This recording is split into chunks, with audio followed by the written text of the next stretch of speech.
Hey there, welcome to Night Lectures, your daily dose of fascinating stories. What secrets lie behind the mysterious civilization of the Maya? In this video, you will learn far more than just about the pyramids hidden in the jungle. We will explore how the Maya built their city-states and why their architecture still astonishes archaeologists today. We will uncover how their legendary calendars worked, why myths about the end of the world still surround them, how the Maya counted days and recorded history using their own writing system, and why scholars spent decades deciphering these signs. We will answer the question of why this great civilization ultimately disappeared, and most importantly, how centuries later their ancient cities were rediscovered, and why the Maya are not merely history, but a culture still alive today, in the language, clothing, rituals, and daily life of millions of people. Share your ideas for future videos in the comments and hit the subscribe button. New bedtime stories come out here daily. When modern scholars speak about the ancient civilization of the Maya, they easily cite precise dates, list dozens of well-known cities, recall the names of rulers, and their complex calendars. Yet this story began not with stone giants in the jungle, but with far humbler settlements, almost hidden amid the greenery of the tropical forests of southeastern Mexico, Guatemala, Belize, and parts of Honduras and El Salvador, lands where the moist air is filled with the scent of leaves and water, and where rivers flow in a slow, unhurried rhythm that for thousands of years defined the life of those who dwelled there. The geography of the Maya world was never limited to a single landscape. It was an astonishingly diverse region, including the dense tropical forests of Petén, the rolling highlands of Chiapas, and the karst plains of northern Yucatan, where the waters often sank beneath the ground, forming a network of underground rivers and cenotes, natural limestone wells that played a vital role in the life of future cities and settlements. It was here, among the evergreen forests and rocky plains, roughly 3,500 years ago, that the first signs of settled life appeared. Hunters and gatherers, having learned to cultivate maize, beans, squash, and chili peppers, began to build permanent dwellings of wood and reed, grouping them around open plazas where the whole community would gather. The earliest such villages recorded by archaeologists belong to the so-called pre-classic period, which for the Maya begins around the year 2000 before our era, when in the places of future great cities there existed only small groups of people bound together by the need for joint labor and protection from the dangers of the forest. For example, in the region of present-day Copán on the Yucatan Peninsula, traces of settlements and pottery have been found that already then displayed a recognizable style and methods of craftsmanship characteristic of the Maya region. Over the centuries, these communities became increasingly complex and organized, and by the end of the so-called Middle Pre-Classic period, approximately by the year 1000 before our era, the first large settlements appeared on Maya territory, featuring public buildings made not of wood, but of stone and clay. One such place is the archaeological site of Cebal in Guatemala, where archaeologists discovered not only remains of dwellings but also the first platforms on which pyramids and temples would later rise, as well as fragments of pottery decorated with geometric ornaments that already carried the distinctive motifs of Maya culture. One of the key turning points in early Maya society was the development of agriculture. Thanks to maize, beans, and squash, the inhabitants of these settlements could not only survive but also produce surpluses that allowed the emergence of craftsmen, priests, and rulers.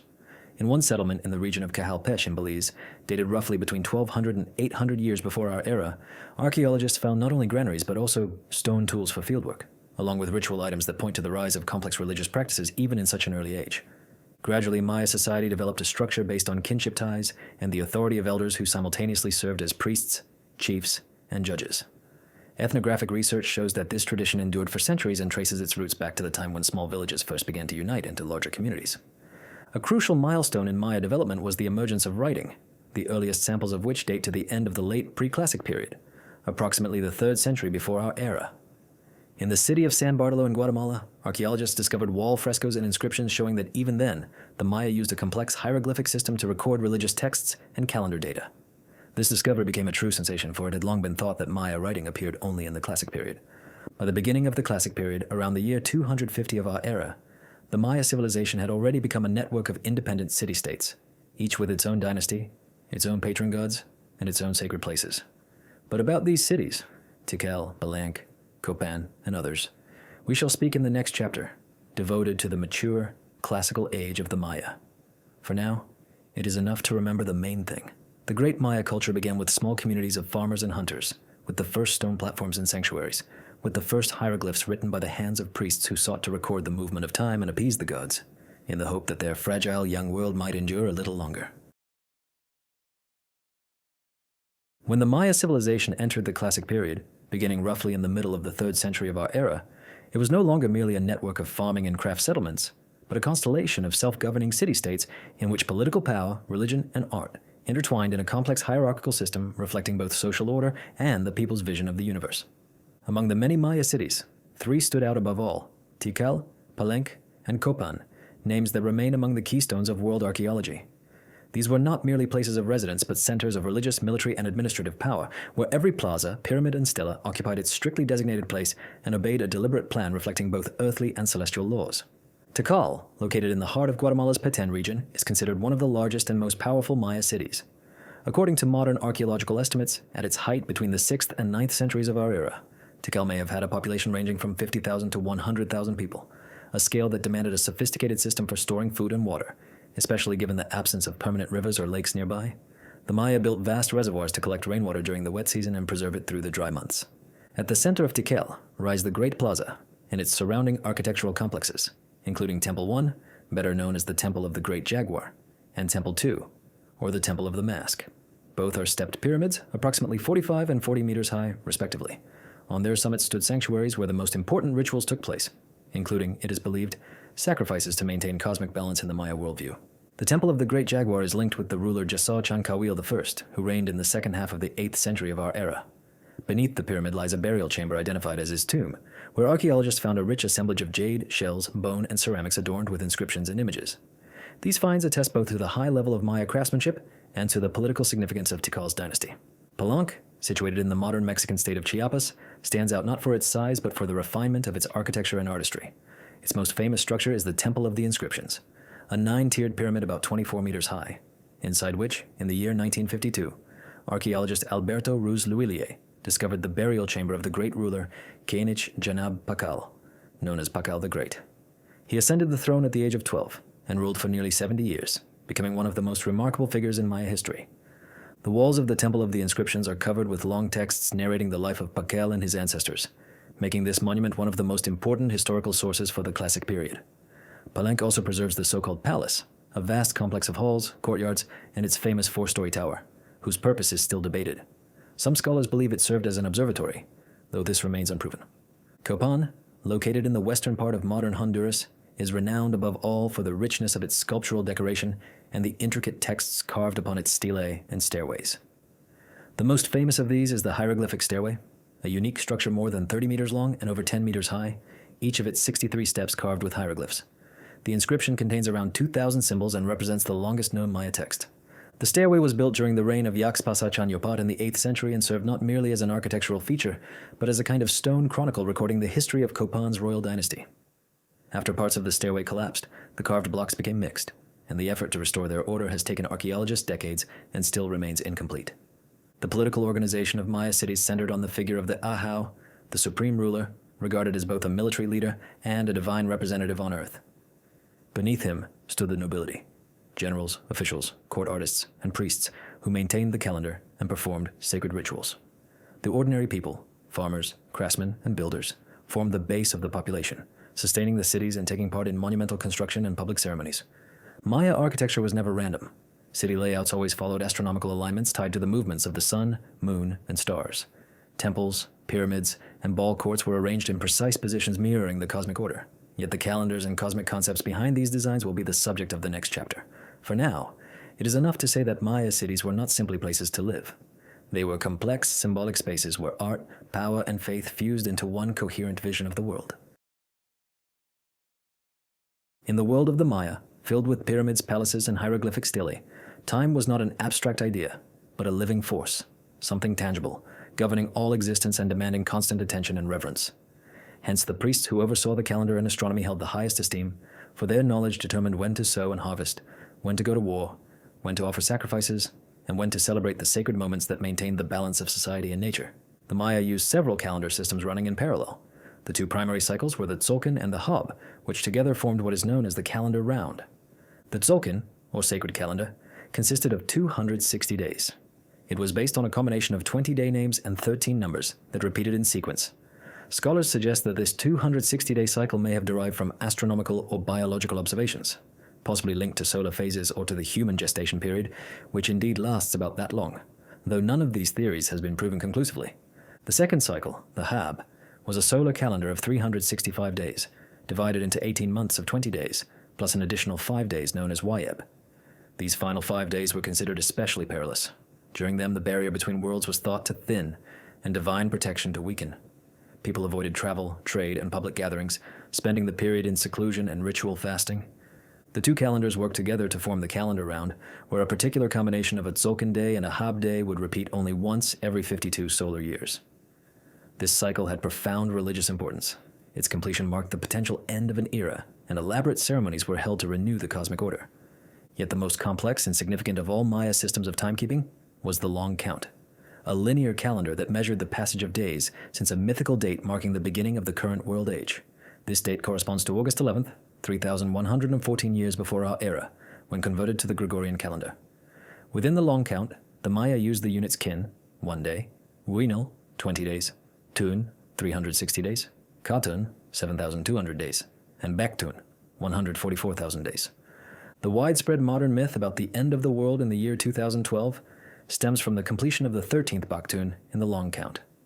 In reality, for the Maya, this was not an end, but a renewal, much like how our own calendars begin a new century or millennium. Long count dates appear on many monuments, including those of Tikal, Copán, Quirigua, and in surviving manuscripts such as the Dresden and Madrid Codices. The hieroglyphic stairway of Copán, for example, records numerous historical dates linked to its royal lineage. Maya astronomy complemented their calendar systems. Their priests observed the movements of the sun, moon, Venus, and Mars. Venus held a special place, associated with the god Kukulkan, the Maya counterpart of the Aztec Quetzalcoatl, and regarded as a celestial sign of war and destiny. In Chichen Itza stands the building known as El Caracol, the snail, a circular tower with narrow windows precisely aligned with the positions of the sun and Venus during key times of the year. It is considered one of the earliest observatories in human architectural history. The Dresden Codex contains the famous Venus tables, charting its movements with a precision accurate to within a single day across long cycles, a total of about 584 days, nearly identical to the true synodic period of Venus-similar tables record solar and lunar eclipses. For the Maya, time was not a straight line. It was a circle of eternal return. Everything that happened had happened before and would happen again. According to their sacred book, the Popol Vuh, the gods had created and destroyed the world several times, striving to fashion the perfect human. People made of clay were too weak. Those made of wood lacked a soul. Only those shaped from maize dough became true humans. This myth was tied directly to the agricultural cycle and to the Maya understanding of the cosmos. The world was made of the same elements as the human body, and therefore shared its laws of growth, decay, and rebirth. Observing the heavens and keeping precise calendars was not curiosity, but a sacred duty, a way to preserve harmony between gods and humans. Thus, the Maya calendar systems and their astronomical knowledge formed an indivisible unity where religion, politics, and science merged together. A union that allowed the Maya civilization to preserve its unique place among the great cultures of the ancient world for many centuries. In the cities of the Maya, whether Tikal, Palenque, Copán, or lesser-known yet no less significant centers such as Huashactún or Calakmul, religion was not viewed as a separate sphere of life confined to temples and priests. On the contrary, it permeated every aspect of existence, from work in the fields to military campaigns, for the Maya recognized no boundary between earthly and divine order. Everything that happened was considered the will of the gods, and thus every day demanded a ritual confirmation of that bond, whether through prayer, offerings of food, or more complex ceremonies. The Maya pantheon was notable for its diversity and many layers. Instead of a crisp hierarchy of gods familiar to European notions, there existed a web of interrelations and multiple manifestations. One and the same deity could take different forms depending on the time of day, the cardinal direction, or the phase of a calendrical cycle. Among the principal figures of the pantheon, Itzamna stood out in particular, the eldest god, creator of the world and patron of writing, the calendar, and medicine. He was depicted as an old man with a toothless mouth, often bearing jaguar traits that signified the nocturnal and underworld powers. According to early colonial chronicles, especially the writings of Bishop Diego de Landa, Itzamna was venerated in northern regions such as the Yucatan Peninsula. The legend of Itzamna's tablet is a later folkloric accretion not confirmed by archaeological evidence, yet the cult of this god is attested in several inscriptions, including those in the ruins of Izamkanak. Chak, lord of rain, water, and lightning, played a central role in the agrarian world of the Maya. He is shown with a curved nose, fangs, and a lightning axe that splits the clouds. In different regions, there were local variants of Chak's cult, often with 4 manifestations corresponding to the cardinal directions and their colors: red for the east, white for the north, black for the west, and yellow for the south. Rituals in Chak's honor included sacrifices and valuable offerings, but the most dramatic rite was the sacrifice of humans cast into cenotes. This practice is well attested at Chichen Itza. In the sacred cenote, archaeologists have indeed found human remains as well as gold, copper, and jade artifacts. However, the data indicate that the majority of such sacrifices occurred in the late Classic and post-Classic periods, beginning roughly in the 10th century, and were linked to the growing religious political centralization. Kinich Ajau, the sun god, embodied the daytime sun.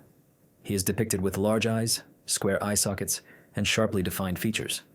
He was associated with royal power, as confirmed not only by stelae from Copán and Tikal, but also by numerous images on vessels and reliefs. Apuch, the god of death and destruction, appeared as a skeleton or half-skeleton, often with bells and ornaments, as recorded in the Codices. His cult is closely tied to notions of Xibalba. The Maya underworld archaeological evidence confirms the presence of figurines and depictions of Apuch in elite tombs, including the sarcophagus of Tikal in Palenque, where similar images are interpreted as symbols of passage to the realm of the dead. The Maya priesthood was structured and included several ranks: the Akin, the high priest who oversaw the calendar and rites; the Chilan, the seer; and the Ahol. The assistant priestly training began in childhood and encompassed writing, astronomy, mythology, and ritual skills. Acts of bloodletting occupied a central place in ritual practice. These rites were not spontaneous. They were strictly regulated by the calendar and by the social status of participants. Bloodletting was practiced by both men and women of the nobility. Piercings of the tongue, ears, and other parts of the body were carried out with obsidian spines or bone needles. Archaeological finds confirm the use of precisely such implements, for example in ritual kits discovered at Bonampak and Waksaktun. Depictions of these scenes appear in codices and on reliefs. It is important to clarify, the cord drawn through the tongue is mentioned in inscriptions and images, but not across all Maya regions. This rite is documented primarily in the central Petan lowlands. As for human sacrifice, historical sources confirm its presence, though the frequency and scale of such rituals in the Classic period have sometimes been exaggerated in later accounts. The principal archaeological record indicates that these rites were carried out chiefly on special occasions: coronations, the completion of calendrical cycles, and major wars. At Tonina, altar platforms have indeed been found with human remains and traces of blood. Yet modern research shows that some of these rituals had a demonstrative character and were connected more with war trophies than with routine religious practice. The sacred books of the Maya, codices written on paper made from amatol, processed fig tree bark, contained instructions for rituals, astronomical tables, and mythological texts. Diego de Landa did indeed burn many such books at Mani in the year 1562, yet 4 codices recognized as authentic have survived: the Dresden, Madrid, Paris, and Grolier codices, the last accepted as genuine only in the 21st century, all provide vital information about Maya religious practice, especially the Dresden Codex, which contains astronomical tables and an eclipse calendar. Maya religion was an inseparable interweaving of mythology, astronomy, agricultural practice, and state ideology. Every act of sacrifice, every word of prayer, and every movement of the priest formed part of a complex system that maintained the order of the world, as the Maya saw and understood it. When archaeologists and historians discuss the Maya today, they invariably count among this people's most striking achievements their writing, a complex, multi-layered system of signs by which they recorded dates, the names of rulers, astronomical tables, mythological narratives, and ritual prescriptions.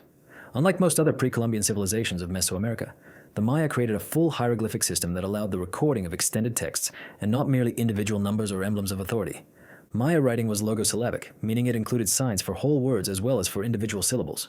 Modern scholars enumerate about 800 signs, though in regular use there were on the order of 300 to 500 depending on period and region. Mastery of writing was the prerogative of specially trained scribes and priests, and education in this art began in childhood, embracing not only the memorization of signs but also knowledge of mythology, history, astronomy, and ritual. Maya writing had fully taken shape by the beginning of the Classic period, that is, around the 3rd century of our era, although its roots can indeed be traced to earlier cultures of the region. The oldest confirmed Maya hieroglyphs date to the end of the 2nd century before our era and have been found in particular at San Bartolo in Guatemala. Frescoes with hieroglyphic captions on temple walls prove that writing was already used for cultic purposes. The principal media for Maya texts were stone stelae, stairways, temple friezes, ceramic vessels, and of course, codices, books fashioned from a special paper made from the inner bark of the fig tree, which the Maya processed and coated with a lime wash to give it density and whiteness. Such books were folded accordion style and could contain up to several dozen pages with hieroglyphs and images. The most famous and thoroughly studied Maya texts come from Tikal, Palenque, Copán, Quirigua, Yaxchilan, and Calakmul. Among them, the inscriptions of Palenque stand out for their connection with the life and deeds of Pakal the Great. His name, birth, accession, major ritual events, and even details of his funerary rite are recorded with striking fullness, allowing us to trace not only the biography of a specific ruler, but also the structure of power in the city. The Maya codices are of exceptional value. Only 4 authentic examples have reached us: the Dresden, Madrid, Paris, and Grolier codices. All date to the post-classic period, roughly the 13th to 15th centuries of our era, although they undoubtedly drew upon much older traditions of writing and compilation. The Dresden Codex, housed in Germany, contains astronomical tables, including eclipse schedules, Venus cycles, and prognostications of rains. Its precision astonishes scholars. The Venus tables in the Codex align almost perfectly with modern astronomical calculations. The Madrid Codex is more utilitarian in content. It records calendrical tables, divinatory texts, ritual instructions related to agriculture and magic, and images of deities. Unlike the Dresden Codex, it is written less neatly, which is likely explained by its everyday practical use. The Paris Codex survives only in part. Despite this, it provides important information on religious rites and sacrifices and contains unique depictions of gods and calendrical tables.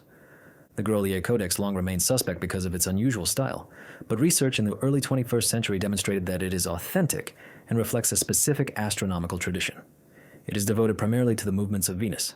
Most of the codices were destroyed in the 16th century by Spanish missionaries.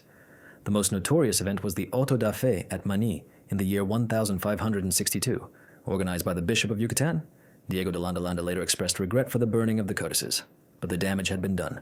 From thousands of books, only a handful survived. Maya scribes called Tzib or Tzib held high social status. On the frescoes of Bonampak and other cities, one can see scenes where scribes sit with brushes and inkwells, surrounded by scrolls and codices. As inks they used paints based on soot and mineral pigments, as well as dyes from cinnabar, malachite, and other natural materials. For carving inscriptions in stone, they employed tools of obsidian and harder stones.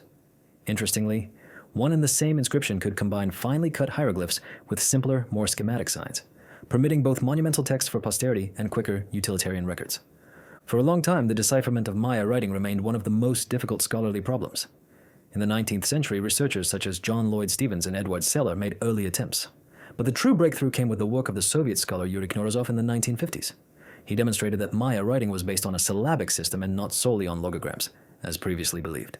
His method drew on analysis of the Dresden Codex and inscriptions on stone stelae, as well as comparisons with the languages of modern Maya peoples. Thanks to Knorozov's work and that of his successors, about 80% of known signs have been deciphered today. Scholars continue the task, especially in view of regional variations in different cities, where sign forms could differ markedly. Maya writing was not merely an instrument of power or a means to fix calendars. It reflected a worldview in which the word was inseparable from myth, history, and religious practice. Every inscription, whether on a stela, a vessel, or in a book, bound the living to their ancestors, to the gods, and to the very flow of time. Although Maya culture dazzles us with the perfection of its architecture, writing, and calendars, real life within this civilization was far from an ideal order and harmony. The Maya city-states never united into a centralized empire. Each major center retained full independence, had its own ruler, its own army, and its own interests. The political map of the Maya world resembled a complex mosaic in which alliances gave way to wars, and unions were temporary and easily broken. The political structure of the city-states was built around the figure of the Ahau, the supreme ruler who was at once the military leader, the high priest, and the keeper of dynastic memory. At the Ahau's court there existed a developed hierarchy of nobles, generals, advisors, priests, and scribes. Among the cities there was constant struggle for influence and resources, above all for control of trade routes, territories rich in valuable materials, and human labor. One of the most important and best-studied rivalries in Maya history was the contest between Tikal and Calakmul. These two cities were the greatest political centers of the classic period and fought for hegemony over the course of several centuries. Inscriptions from both cities record victories and defeats, diplomatic ties, and military alliances that included dozens of smaller cities. In the year 562 of our era, according to inscriptions from Tikal, the city suffered a heavy defeat at the hands of Calakmul.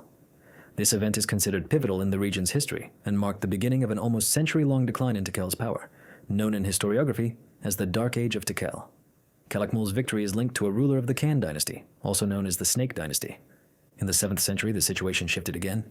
Tikal, under Jasauchan Kawil I, regained its lost standing, defeating Calakmul and forging alliances with the cities of Dos Pilas, Naranjo, and others. On the stairways and stelae of Dos Pilas inscriptions have survived that list the years of victories and the names of captured enemies. The conflict between Tikal and Calakmul was neither brief nor settled at a single stroke. It unfolded over several generations, with intervals of calm and renewed campaigns. Dynastic marriages played a special role in Maya diplomacy. Princesses from major cities became the wives of neighboring rulers, and such unions were recorded in inscriptions. For example, Shtelai at Yaxchilan preserved data on marriages with women from Palenque and other centers. These alliances served as political guarantees of peace, though they often failed to prevent further conflict. Beyond marriage, an important instrument of political relations was the establishment of vassalage. A defeated city acknowledged itself subordinate, yet retained internal autonomy, undertaking to pay tribute or provide warriors. The Stele of Quirigua contain information about such subordination of Quirigua to Copán, followed by the event of the year 738, when Quirigua freed itself by seizing and executing Copán's ruler, Huaxaclajun Ub'a Kawil. This episode is confirmed by both archaeological data and texts and shows how Maya political alliances could change abruptly after a single decisive battle. Maya wars did not aim at the complete annihilation of the enemy or the massive seizure of territory. The principal objective was the capture of prisoners, who were used in rituals, including sacrifices, or displayed as trophies of victory. The frescoes of Bonampak preserve scenes depicting victors and captives, bound, stripped, and with fear on their faces. These paintings, dated to the late 8th century, are among the most important sources for studying Maya martial ethos. Beyond their sacred function, wars had economic goals. Cities sought to control trade routes, especially the paths by which jade, obsidian, cacao, quetzal feathers, and other precious goods moved. In this sense, Maya campaigns were at once religious and economic enterprises. Contrary to certain stereotypes, Maya forces were not unruly bands. There were clear ranks among warriors, including commanders drawn from the nobility. The principal weapons were spears, obsidian blades, atlatls, spear throwers, as well as defensive gear of wood and leather. High-ranking warriors wore distinctive headdresses adorned with feathers and held the right to special insignia, which are depicted in the writing system. Wars were recorded in written form. On stelae, alongside images of rulers, dates of victories and the names of captured prisoners were often inscribed, underscoring the importance of military success for legitimizing power. Sometimes these texts were accompanied by depictions of the sacrifice of captives, confirming the close connection between politics and religion in Maya life. It is also important to note that even in regions traditionally considered more peaceful, such as northern Yucatan, Uxmal, Cabá, archaeologists find evidence of warfare. In these cities, cult centers appear less fortified, but this does not mean that conflict was absent. Wars likely occurred less frequently there, yet they too left traces in architecture and inscriptions. Thus, wars and alliances among the Maya were not exceptions, but the rule, an organic part of their system of life. The city-states maintained a fragile equilibrium in which alliance and war walked hand in hand. The political history of the Maya was a history of intricate dynasties, unions, betrayals, and battles, without which the civilization whose stone cities still rise among the tropical forests of Central America would never have taken the form we know today. When archaeologists and travelers today wander across the plazas of Tikal, climb the pyramids of Copán, or study the bas-reliefs of Palenque, an almost inevitable question arises. How did it happen that these intricate, meticulously planned cities, once full of life, came to be deserted and abandoned? Why did a civilization so developed and organized, one that possessed writing, astronomy, and architecture, fail to escape decline and fragmentation? There is no single answer to this question. Yet thanks to archaeological and historical research, we can now speak with a fair degree of confidence about several principal causes that led to the disappearance of the classic Maya cities. First and foremost, we speak of the so-called collapse of the southern Maya region, which includes the Petén lowlands and adjacent territories of Guatemala, Belize, and part of Honduras.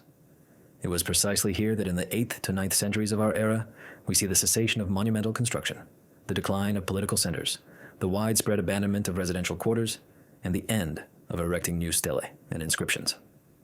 At the same time, the northern Maya region, including cities such as Chichen Itza, Uxmal, and Mayapan, continued to develop right up to the late post-classic period, a contrast that underscores the regional character of the collapse. Among the causes most frequently cited by scholars, climate change stands first. Studies of sediment layers in the lakes of Yucatan and Petén, in particular at Chichancanaba and Puerto Silo, have shown that beginning in the middle of the 9th century, there were series of severe droughts that lasted for decades. In the year 2012, a group of scholars from the University of Cambridge published data indicating that between 820 and 870, the level of rainfall in the region fell to roughly 40% of the norm, which critically affected agriculture and water supply. Yet drought alone would not have brought about a complete collapse without other factors. The political structure of the Maya was decentralized from the outset. Each city-state was ruled by its own ahau and did not submit to a centralized authority. This meant that in conditions of resource crisis, competition intensified among cities for access to water, fertile lands, and labor. Thus, for example, inscriptions from Dos Pilas record events at the end of the 8th century tied to a series of wars and shifts of power. Archaeological data show traces of sieges and destruction, as well as mass outmigration. Similar processes are seen at Quirigua, where after the florescence under Cactiliu, Chanyopat, construction falls off sharply, and the city gradually declines. Overpopulation compounded the problem.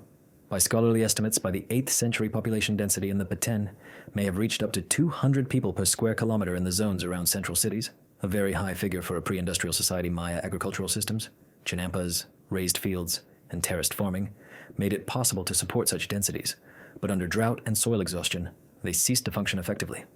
In the Copán region, archaeologists have found traces of soil erosion and abandoned fields, pointing to an ecological crisis that coincided with political turmoil. Social tension is considered a further factor. Power among the Maya was sacralized. The ruler was seen as a mediator between humans and gods. If, under conditions of crisis, the government could not ensure harvests, security, and order, the legitimacy of the Ahau came under doubt.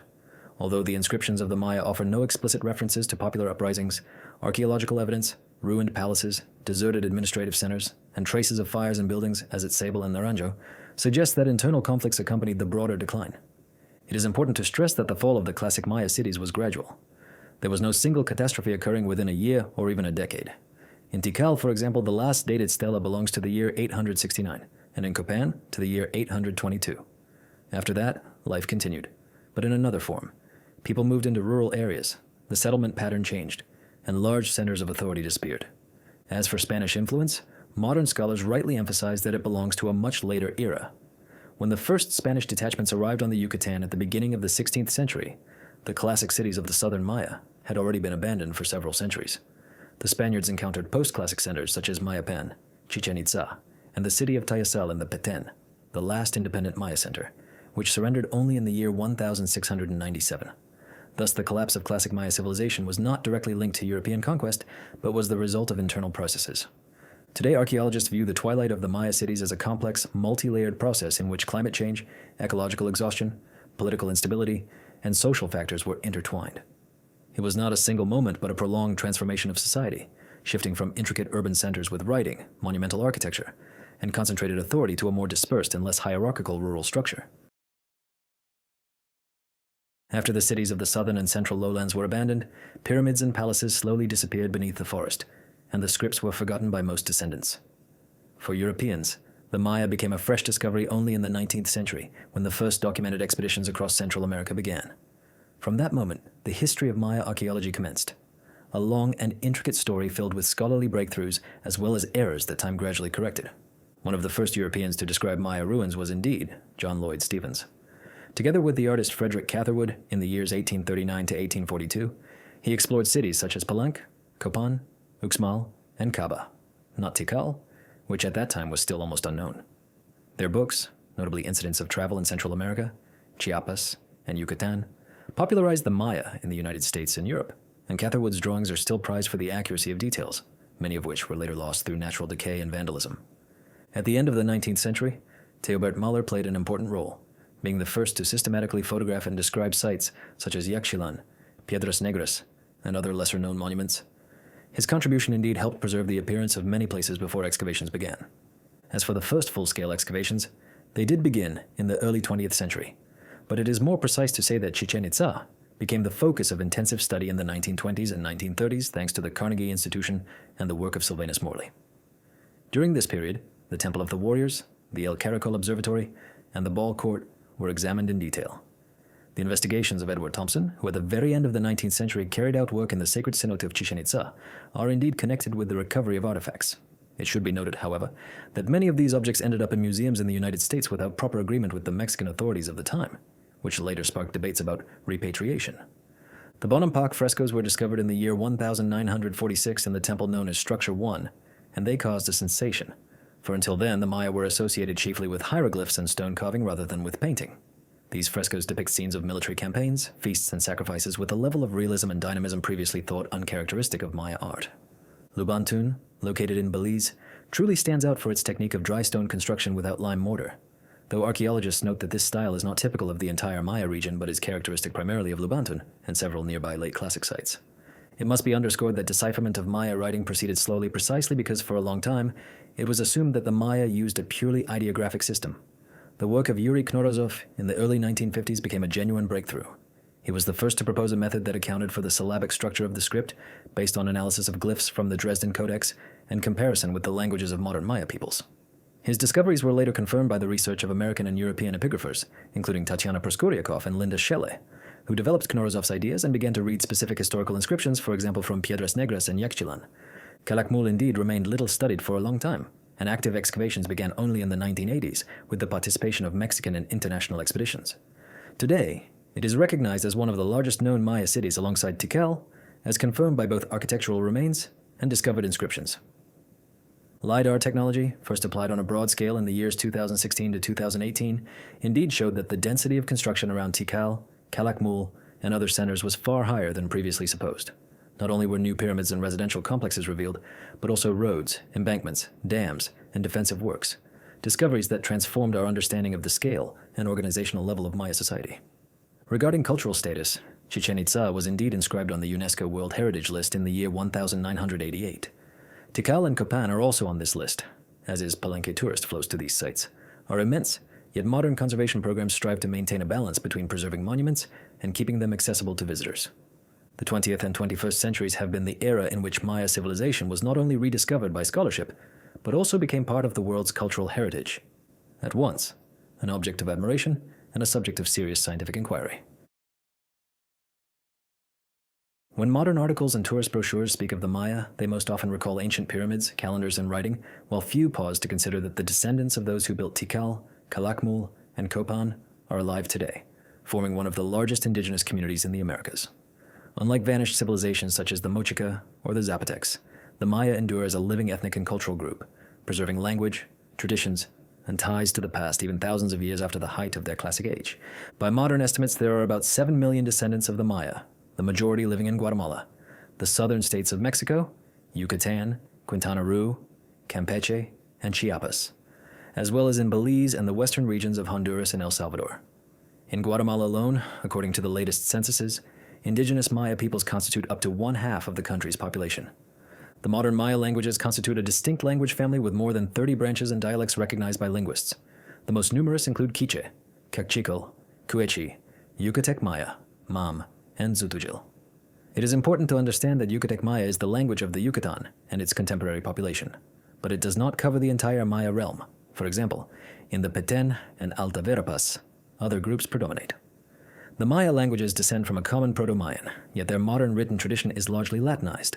The classic hieroglyphic script is used only in academic contexts and certain cultural projects. As for the preservation of traditions, elements of pre-Christian rites are still widespread among the modern Maya, especially in rural areas of Guatemala and Belize. In the department of Sololá and at the foot of Lake Atitlan, there are communities that continue to conduct ceremonies in honor of the spirits of mountains and waters. Animal sacrifice, smudging, and libations are still practiced, yet they are combined with Catholic rituals, forming a unique pattern of religious syncretism. This blend is especially visible in festivals. For example, the Day of the Dead in Guatemala is accompanied by the launching of giant paper kites in Santiago Zacatepeques and Santiago Atitlan, a tradition rooted in pre-Christian rites yet long harmonized with the Catholic calendar. Textiles and traditional dress, huipiles for women and camisas for men, in Maya communities preserve symbolic elements recorded even in ancient bas-reliefs and codices. Motifs of the sun, maize, and celestial and terrestrial signs recur in the ornamentation, although dyes are now more often synthetic. The techniques and emblematic patterns continue to be passed from generation to generation. A special place in Maya culture is held by the epic Popol Vuh. Although the version known today was written down in the 17th century by Catholic missionaries from the recollections of Quiche Maya chroniclers, the narrative itself goes back to earlier myths of the classic era. The Popol Vuh tells of the creation of the world, the exploits of the hero twins Hunahpu and Ixbalanque, the cyclical nature of time, and the succession of worlds. Today, the Popol Vuh is studied at universities in Guatemala and Mexico and is included in school curricula within Quiche communities. Modern states gradually recognize the cultural and linguistic heritage of the Maya officially. In Guatemala, there is an Academy of Maya Languages, and a law has been adopted recognizing their official status in regions where indigenous populations reside. In Mexico, Yucatec Maya, along with several other indigenous languages, is established as a national language under the 2003 law on the linguistic rights of peoples. In the Yucatan, there are schools that teach in 2 languages, Spanish and Maya. An integral part of today's Maya cultural movement is the return to the study of the script. Although the classic writing system was lost as a living tradition, in recent decades, activists and scholars have developed programs to teach Maya hieroglyphics to school children and university students. In some cities, for example in Campeche and Mérida, seminars and summer schools are held that address both the modern language and the ancient writing. This is no longer merely a scholarly interest, but part of a cultural policy of restoring historical memory. It is worth noting that Maya descendants actively participate in international forums on the rights of indigenous peoples, speaking at sessions of the United Nations and other global bodies. For them, the preservation of culture and language concerns not only history but also contemporary questions of social and political autonomy. The Maya are not simply a people of the past, but a living community that has preserved a unique bond between ancient heritage and modernity. Though the stone cities lie beneath the forest and the scripts were long silent in spoken language, textiles, festivals, rites, and songs, Maya civilization continues to live, showing the world that the memory of great epics may reside not only in books and museums, but also in the daily breath of millions of human lives.